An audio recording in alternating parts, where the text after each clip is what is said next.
Welcome to Channel's Business Global with me, Juliana Olayinka from our studios here in London.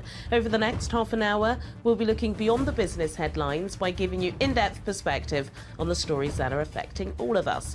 Coming up on today's show, morale amongst Italian businesses and consumers declined in July, caused in part by the collapse of Prime Minister Mario Draghi's National Unity Government. Chris Vinante, the Westminster Italian Conservatives founder and honorary president, will be joining me here in the studio for his take on Italy's return to political instability. And earlier this week, Channel's Business Global was invited to the Nigeria-Britain Association's first executive roundtable held here in the capital. We'll be bringing you the highlights from the event, which focused on plans to tackle environmental issues that affect development. Then later, I'll be looking back at some of the biggest business stories of the week. But first, as always, let's start the show with a topic that's dominated headlines here in the UK this week: the race to become the next Prime Minister of the United Kingdom. The former Chancellor, Rishi Sunak, is pitching himself to the party and members as the serious candidate on the economy who can guide the country through a potential recession by resisting calls for tax cuts. Meanwhile, the Foreign Secretary Liz Truss is marketing herself as a Thatcherite who promises tax cuts, foreign policy experience and a track record of delivery. Party members will vote for their favoured candidate between August 1st and September 2nd, with the new Prime Minister of the United Kingdom being confirmed on the 5th of September. I haven't taken the easy road. There are plenty of things I could have said that would have made my life easy, but I wanted to be honest about the challenges that our country faces and what is going to be required to fix them. Even though it hasn't made my life easy, it is the honest thing to do. But what I won't do is embark on a spree borrowing tens and tens of billions of pounds of unfunded promises and put them on the country's credit card and pass them on to our children and our grandchildren to pick up the tab. That's not right. That's not responsible. And it's certainly not conservative. We need to be bold and we need to do things differently. And what I would do as your Prime Minister is I would launch a plan for economic growth. First of all, reversing the increases in national insurance that we promised not to do in our manifesto. I'd have a moratorium on the Green Levy to save people money on their fuel bills. And I'd also keep corporation tax low so we can attract investment into our towns and cities across Yorkshire and across the whole of our great country. Earlier, I spoke with our business correspondent Simon Pusey in Westminster for some analysis. So, Simon, on Monday, about 170,000 Conservative Party members across the United Kingdom will get to vote between Liz Truss and Rishi Sunak. How has the contest been shaping up over the past week? Yeah, well, Rishi initially looked like he was the favourite because he was winning all of those initial votes, but those were obviously MPs voting, and now it's open to the Conservative Party membership, and that's a slightly different sort of kettle of fish. Obviously, recently, Rishi Sunak, being Chancellor, has had the more high-profile job than Liz Truss, but Liz Truss has a longer and better pedigree, really, in politics.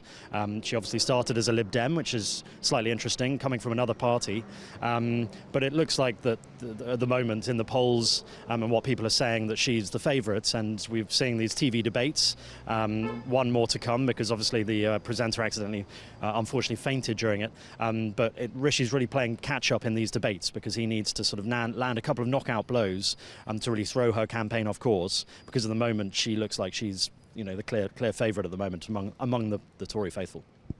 Any backbiting? I know there were concerns amongst Conservatives not to do these TV debates because they were ripping each other to shreds. Not really a great look for the Conservative Party. Do Labour think they could win the next general election? It's not a great look, and it's also interesting because they're trashing their own government record over the last 12 years. It's the Conservatives that have been in power, and they're saying, this is terrible, we need to sort out this, we need to sort out this. So they really are attacking their own side, which isn't a good look for the Conservatives. Labour haven't been great in capitalising on that. So Keir Starmer has said that Conservatives are in chaos, and obviously they're probably enjoying it, but they've got their own issues, Labour recently, with people on picket lines and things. So yeah, I don't think they've been attacking each other as much as maybe they were in the initial stages when there was quite a lot of backbiting going on. But it's not great for the Conservatives if they want to win another election, which is going to be unprecedented to continue to win a fourth general election. But, you know, and it's hard. It's hard to see that happening. But I think the hope is amongst Conservatives is that once they do elect a Prime Minister, people will gather round and will unite. But at the moment, there is quite a lot of infighting and, yeah, a lot of trashing the government's record, really, where Boris is saying that, you know, things have been rosy since he came in. They've done this, they've done that, the fastest rollout of the vaccine, etc. But they're attacking each other on Liz Truss attacking his finances, saying that Rishi Sunak's policies have brought the UK to the brink of recession, things like that. So it's not a good look. But yeah, like I said, I think once people start voting and they choose the next Prime Minister, from the Tory perspective, let's unite and let's take on Sir Keir Starmer. And that's one of Rishi Sunak's main principles, is we need to beat Labour at the next general election. Well, the countdown is on until the 5th of September, where the country will get a new UK Prime Minister. Thank you so much, Simon. Let's change gear now to focus on a storm affecting the EU's third wealthiest member state, Italy, a country that's never far from a political crisis, but the current climate is exceptional even by Italian standards. Mario Draghi's government collapsed last week after failing to secure the support of his unity coalition. The Prime Minister's shock resignation has now opened the way for snap elections. A period of high inflation and a war in Europe shouldn't be an ideal time for political reshuffling, but for some observers, the fallout is hardly a surprise. Earlier, I was joined in the studio by Chris Vinante, the Westminster Italian Conservatives founder and honorary president, to discuss more on this story. Chris Vinante, it's an absolute pleasure having you in the Channel's Business Global studios today. I think before we touch on what's going on back home, I think for our audience to be familiar with who you are, just tell me a little bit about your role at the Westminster Italian Conservatives and what the group do. Well, thank you very much for having me here. And yes, I founded the group in 2014 to connect the Italian community to the political world. At the time, I chose to join the Conservative Party. And before founding the group, I was campaigning and be an activist for 1 year. And then I started to create the group. And we've been, the last 8 years, we've been doing a lot. We've been campaigning for the Conservative Party and trying to promote the Conservative values in the Italian community in UK. And it worked very well so far. Okay, so you're certainly qualified to answer the next question, which is, Yes. What on earth is going on in Italy at the moment? And I would like your analysis. That expression I do every time I check the Italian news. Yeah. What's going on? That's why lately, in the last few years, I didn't check them much, because otherwise I was getting too Too much stress in the Conservative Party here. Yes, actually, it wasn't a point to think that the British politics was getting close to the Italian one until you contact me, and I had to check what's happening in Italy. I said, well, no, because from the moment the British politics become complicated, the Italian politics become twice complicated. Wow. For what I noticed. And here we are now, we are election here and election the 25th of September in Italy. It's not unusual. Yes, were you disappointed to see Draghi throw in the towel? Because he didn't have to. No, not at all. He didn't have to. No, quite disappointing, may I say, because he was doing quite a good job, and he was selected. It was quite popular even before. Yes. It was very well known. Yes. Because as a president of the Bank of Europe, you need to be a very experienced person in the business. From when you got to that position, you need to work with politicians. So even if many people say you didn't have any political experience, you must have political experience after many years in that position because you're dealing with politicians at a very high level, top level, all over Europe. So I was doing a great job, to be honest. But of course, politicians, real politicians, like that they've been working in politics, so some of them, many of them were not happy because they want to be in charge. Chris Vinante, Westminster Italian Conservatives founder and honorary president. Thank you so much for joining me. Thank you for having me here. Thank you. Let's move on now. Meteorologists have warned that extreme heat waves could become much more regular across Europe. As parts of Spain and Portugal hit the mid-40s last week, in nearby France, 27 weather stations recorded their hottest temperatures since records began, and wildfires burned across huge areas. Similar fires stretched across several areas in England too. Campaigners have now reignited their calls for world leaders to take serious action in reversing man-made climate change. Well, for more on this topic, I was earlier joined in the studio by Paul De Silva, a senior sustainability analyst at Friends of the Earth. Paul De Silva, it's a pleasure to have you in the Channel's Business Global studios today. I must confess that last week I was a little bit emotional. You know, there were tears when I saw some of those flames just in the east of London, because I just couldn't believe that this was actually happening in England. We've long been warned by scientists that this day would come, but I don't think many of us expected to see it so soon. How did we get here? Well, it's not a complete surprise, as you say. The scientists and governments have been warning about this for a while. So the scientists have given reports to all world governments. World governments have accepted those reports. And they have predicted what would happen with rising temperatures unless we get our use or misuse of fossil fuels under control. So, yeah, I think some scientists in the UK were surprised at the ferocity of the heat. But when you get heat, you get very parched land. We've had drought in the UK as well for a long time. So it's not entirely surprising when you get excess heat, extreme heat, and you've got a drought, you've got a tinderbox situation. So we've got here because we failed collectively as governments around the world and as businesses to take the climate chaos threat seriously. We're not reducing our use of fossil fuels quickly enough. People are now talking about pumping more oil or gas. I know we've got the Russian situation, appalling situation in Ukraine. But we've also failed to act on other measures to really invest in clean technology, to insulate homes. And if you like, the heat problem is like the flip side of the fuel poverty problem. We freeze in winter because our homes are not well insulated, and then we bake in summer.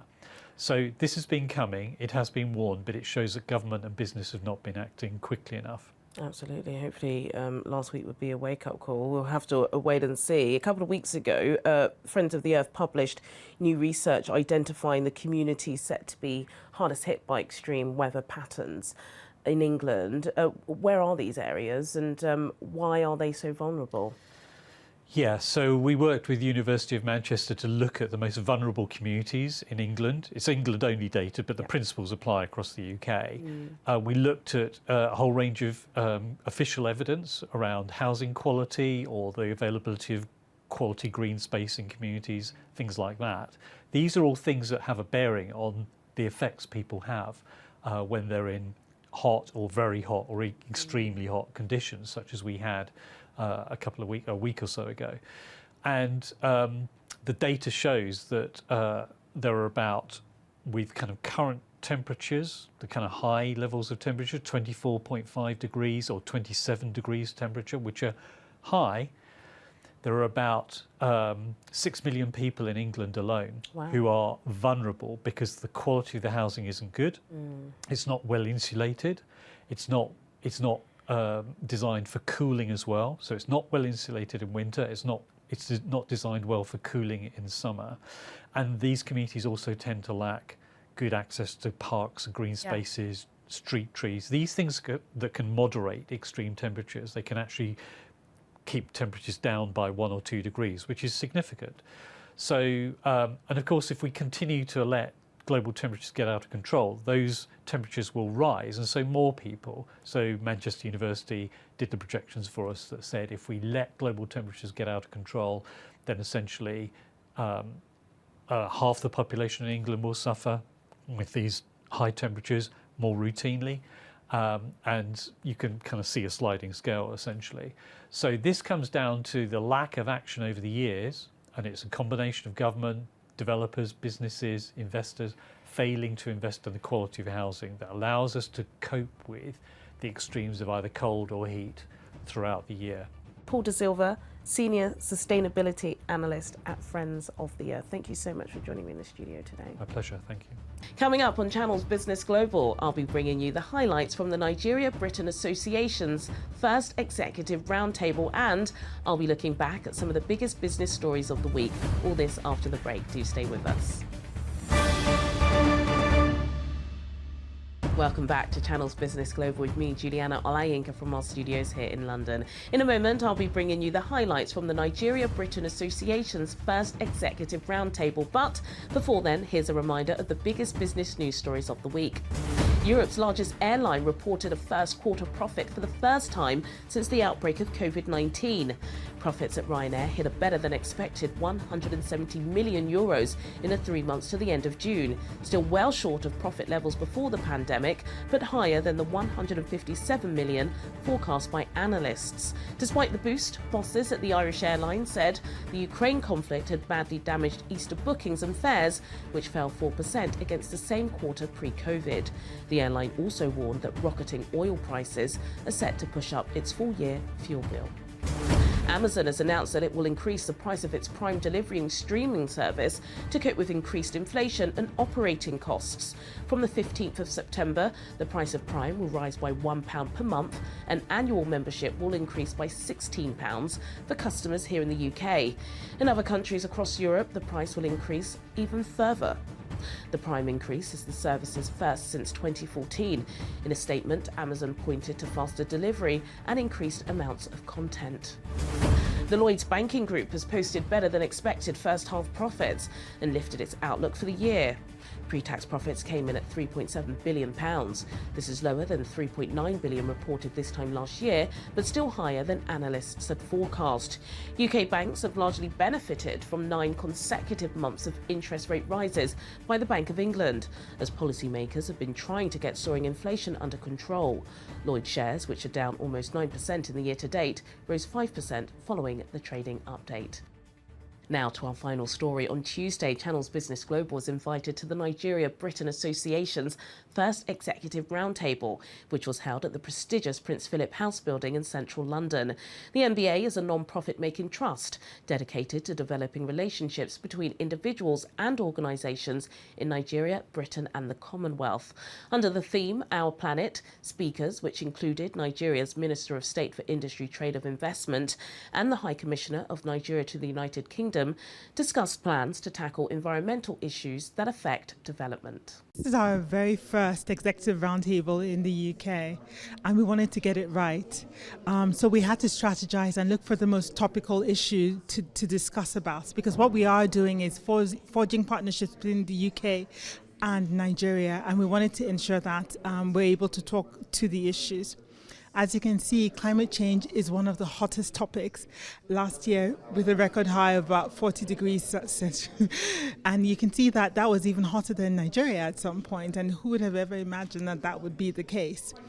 So we did get it right, and the idea is that in the future roundtables we're having, we're going to be also hitting on topical issues that we can debate about, and not just talk about, because we don't want to replicate another talk shop.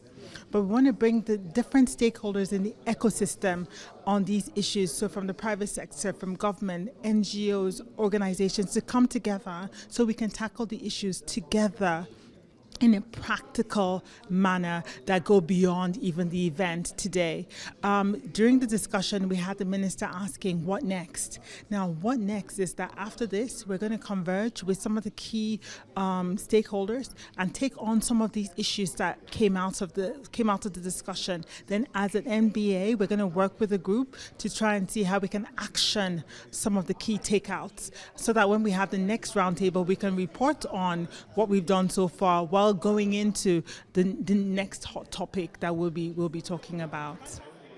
I think businesses globally are starting to realize that they are part of the climate solutions to the issues that we're facing in every society and every country.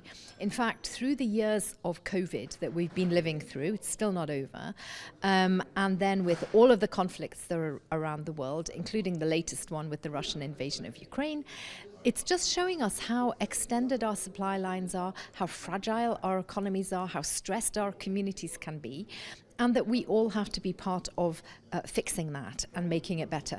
Now, once the private sector, which of course has been suffering as well, we've had a lot of jobs that have been lost, we've had a lot of real challenges in growth, and we know if the private sector is not growing, then that's a problem. Even retaining and bringing back staff after COVID has been a challenge. So when people, whether they're at family level, community level, private sector, industry, are looking at how are they going forward now? Where is the profit to be made? How do you run a business? You actually have to look for every efficiency that you can find. You want to do it better. You want to do it greener, because that is where the new technology is taking you. Green technology is providing us with solutions at all levels that we never had before. I think everyone in the world is having to take more account of climate issues now. Here we are in the UK, we've just had the highest temperature ever last week. My own experience in Nigeria was most about 10 years ago. I was in the UK mission in Lagos, and it struck me I had done a job as a climate envoy for the UK before that, and I arrived in Lagos and I had been dealing with countries which are climate vulnerable around the world, and we often think of countries like the Maldives, like the Pacific Island countries, which are literally a few feet above sea level. And there's quite rightly concern that if the sea level rises much more, some of those countries will literally disappear. But when I went to Lagos, I suddenly realised there are tens of millions of people more or less living in the same situation at sea level or just above, really with nowhere to go. And that's true around the coasts of West Africa and much more further. So I think whether it's at state level or federal level, in a sense to answer your question, I think governments and citizens are more and more aware of climate risks. And so I think your question is correct. More account is having to be taken. And just to say also in Nigeria as a whole, what a lovely, amazing, huge country. But the water stress up in the north, the pollution levels we're just here in the main room here, in the Delta, you know, there are so many environmental issues which are really intruding into day-to-day life that I think everybody is having to take more account of it. We have such rich diaspora relations in both directions. The British community in Nigeria, the Nigerian community here in this country, the generations of people who have been born in either place who are have that very close connection is really strong. The second thing is that, of course, Nigeria is a big country. It's physically large, with the whole range of industries, of developing areas, of rural areas, of agriculture. So actually in terms of what it is offering and the economy that can develop, it's very rich.